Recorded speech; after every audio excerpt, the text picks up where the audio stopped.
akabenje kabaddewo naye tetwagala genda mu speculatinga tulinze police report wenafuluma tujja gireviewinga nga executive then tujja communicatinga report ena batugambye tulabe how to handle abazannyi baffe katonda atuyambye tetufunye ene fatality I don't know mu Uganda fatality kufa tetufunye eyo we had some two staff abadde ne injuries zoyinza okulowooza muno z'amaanyi naye ttiimu ekola ku St. Francis Migyera esobodde ozikontaininga buli muzannyi kati ali mu stable condition tuli mu bajjayo bajje Kampala tubatwale mu ddwaliro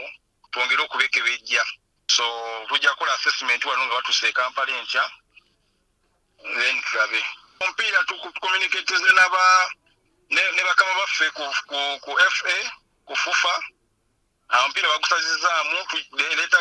olunaku olulala tujja ogusamba tujja tutegeezebwa nga naye kati priority yaffe yakulaba abazannyi baffe bakomawo bafune obujjanjabi ate basobole okwongerayo okuzannya emipiira egigenda mu maaso